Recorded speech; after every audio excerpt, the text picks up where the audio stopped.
Hi and welcome to Boozy Baker's 12 Days of Christmas. Well, at least the countdown to Christmas. Absolutely. We're breaking with tradition on that. We are. So it's me and my mum Karen, I'm Michelle, and we are going to give you lots of fun things to try from the 13th up until Christmas Eve. Yep. So we thought we'd start off with something that we can enjoy. Yeah. Well, we can enjoy all of it, but I think we've got to start off on the right footings. Yes.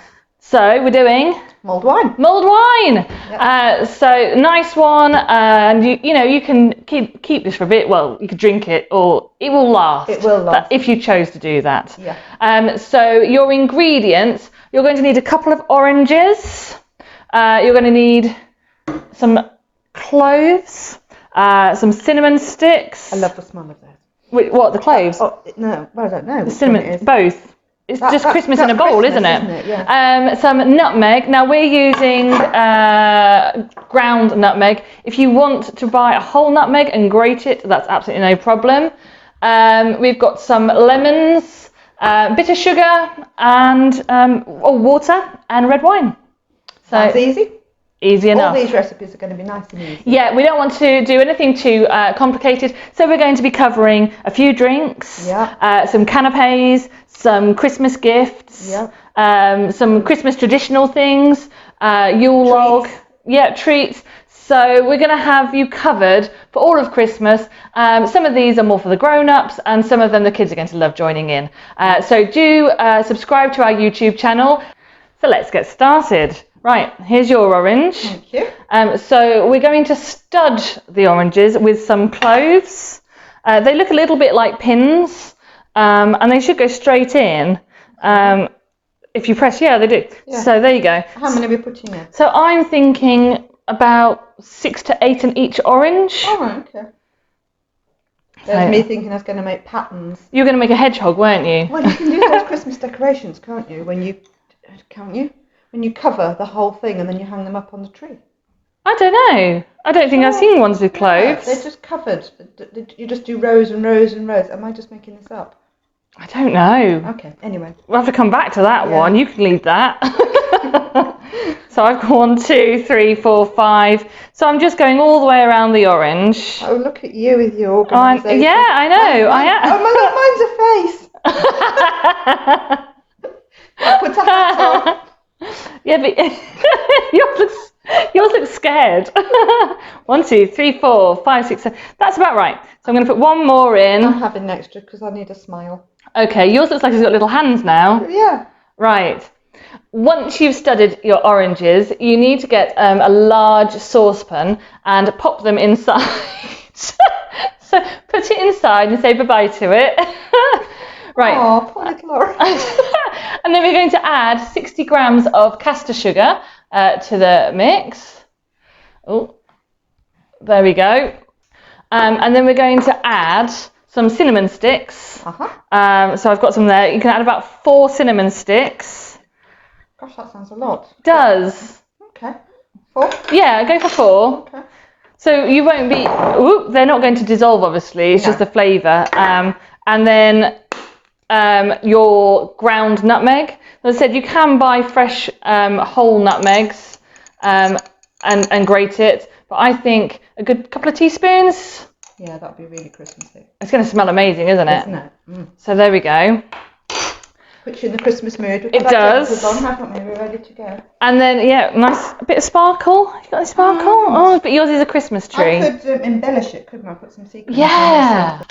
So obviously, don't worry if it's got pips in it, because eventually all the fruit will be strained out. Easier, doesn't it?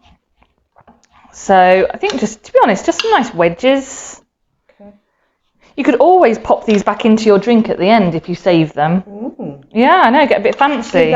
You could do like a gin and tonic, like Christmas. Oh yeah. Sort of an infusion. Yeah. Another idea. Well, we're going to put these into a bit of a candied syrup, I suppose, so they should last. Yeah. Right, it's a bit like a festive sangria, isn't it? I suppose, yeah, sure. Yeah. So there we go. Do you not think your knives are sharper? Oh yeah, Mum's just sharpened my knives. Well, I'm not using it. That one was nice, but that was always nice. Yeah, I got a knife sharpener on them. Right, so we're going to add the lemon to the pot. So you've now got 2 oranges studded with whole cloves, about 12 to 15, 16 cloves in the saucepan with 60 grams of caster sugar. And then we've added a couple of teaspoons of nutmeg, 4 cinnamon sticks, and a partridge in a pear tree. And now we're going to add 500 mils. Yeah, works. 500 mils of water. That's just normal tap water. And we'll give it a stir. Oh, sorry, just stretching over you. You could have done, couldn't you? So I'm going to give that a stir up. And we want to put that on the heat. It's not going to actually dissolve, is it, until it's on the heat and you've got some hot water in it. Yeah. You could always start with hot water, I suppose. But we want that to come to the boil, and then we're going to cover it and let it simmer for 20 minutes. So we've got quite a nice spiced, fruity syrup. So we haven't forgotten the wine. There is no way we will ever forget the wine. Right. But we don't want to add it now because we don't want to cook the alcohol off. We want to keep that alcohol. Yeah. Yeah. So I'm going to come back in a minute because you need to basically just stir it together and let that come to the boil, and we will come back as soon as that is ready. As you can see from the steam, the pan has reached boiling. So once you have your mixture to boiling point, you can then turn it down so it just simmers, and pop your lid onto your pan. There we go.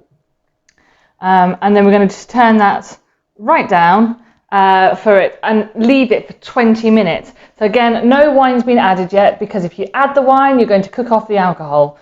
So we're going to let it do its thing first. Smells lovely, doesn't it? Does smell really nice.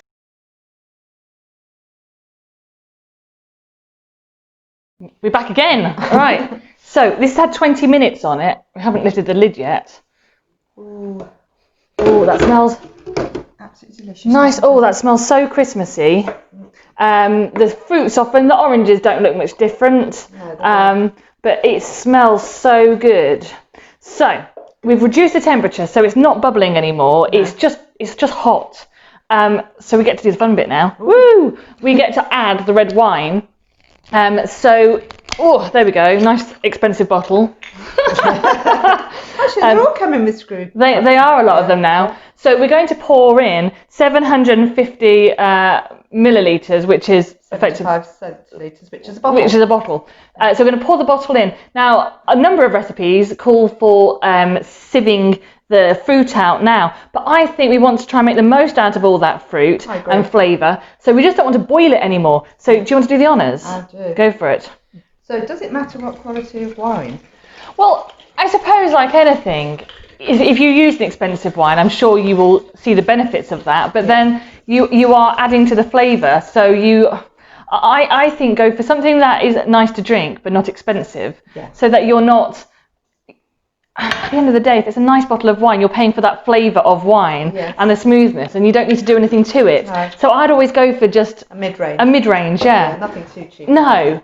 Something that you could drink on its own. Yes. But we should have tried it just to make sure we could have done. We didn't do that. No, oh well. So I'm adding that, and all you need to do now is just heat it, not boil it, just heat it to a point that you could drink it, and then we're going to sieve it from all the fruits. And enjoy. Mm-hmm. Some recipes say put brandy in, don't they? Oh yeah, you could put a bit of brandy in if you wanted to. Quite potent, wouldn't it? It would. Do you want to put brandy in it, or are you're not a brandy person? No. But for some people. Oh god, yeah, the option is there. Hot toddy kind of. Yeah, yeah. So if you want to put brandy in, be our guest. I would go for a couple of tablespoons. Yeah. But you shouldn't need any more. Yeah. So I'm just going to let that warm for a minute. This sort of gets you through Christmas weekends, doesn't it? Yeah. So, and you can let this cool, and then you could heat it up another time. This will be enough to make serve 6 people. Yes.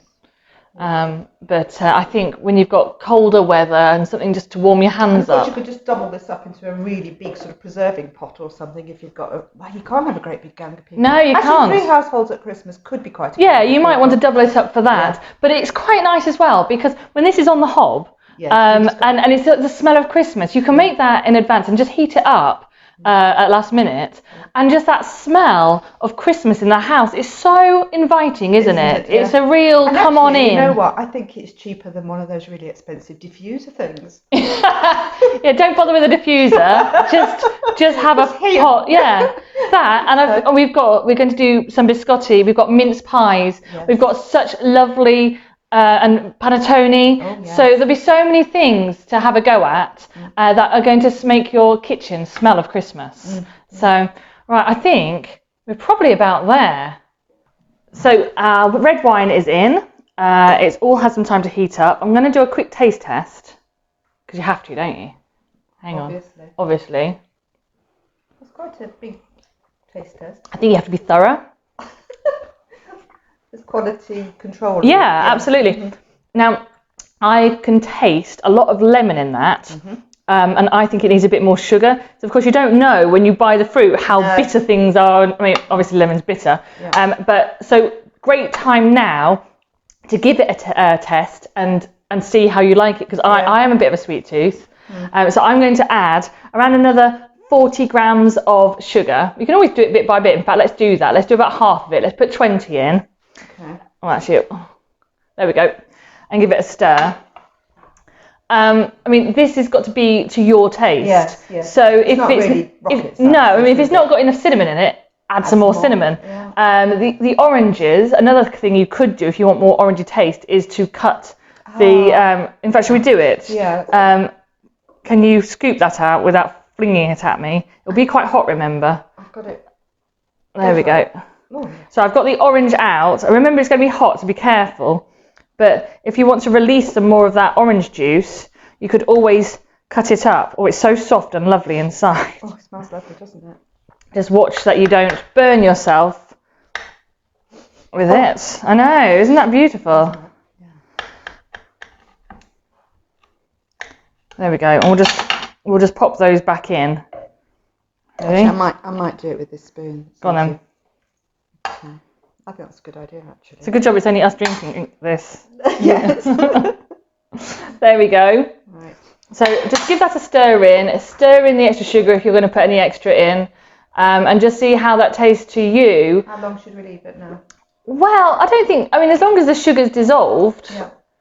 Yeah. You don't put too much heat on because you'll get rid of the alcohol, won't you? So you just want it to just infuse. Yeah, absolutely.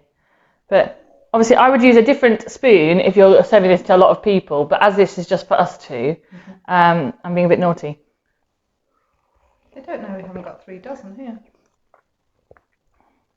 That's still got a sharpness to it, but I think that's got that the sugar has calmed that down, and it's feeling a lot more Christmassy. I think if we leave that for a few more minutes for that orange to diffuse into it, you've got yourself a really nice mulled wine, and all you need to do is get a sieve and either another pan or a big bowl and just pour your mixture through, so all your fruit and your cinnamon sticks are on the top and all your nice mulled wine is in the bowl. And then, if you've got a punch bowl, use that. Otherwise, you can always transfer it back to the pan. So you need to be a bit careful because it's warm, so be careful what you're pouring it into. Yeah. Make sure it is heat proof. Yeah. But the minute you've got it into the bowl, you can always then put it back into the pan to keep it just on a low heat, just to keep it warm, especially if you're serving to others. Yeah. So here we go. We're going to just pour that out. You see, it's getting all the bits of the juicy bits. It's capturing in that sieve. In fact, you don't even need to put the rest of it out. I think that's got about all of it there. That looks good. So you've got all your leftover fruit in the pan. I suppose the only thing you could do if you really wanted to is grab the orange and squeeze it in. Yeah, well, if you want more orange, you could squeeze it a bit more. Just be careful because obviously it's going to be hot now. Yeah. So that is your mulled wine. Not looking so impressive in the bowl, but if you put that back into your pan or a smaller pan just to keep it going, or a jug just to serve it. Right. Cheers! That's nice. You can put your hands around that as well. Lovely. So the Christmas smells of kitchen Honestly, I've only just had a sip. So the kitchen smells of Christmas. Yes, that sounds better. Yeah. So we're going to enjoy our mulled wine. I hope you have fun making it, and we will be back with more Christmas treats. If you like what we do, please feel free to subscribe, and I'll put a link for Buy Me a Coffee, which is a donation to say thank you, if you so wish, for the workshops that we're holding. Absolutely. So you don't need to. No pressure at all. Just have a wonderful Christmas. Thanks very much. Cheers. Bye.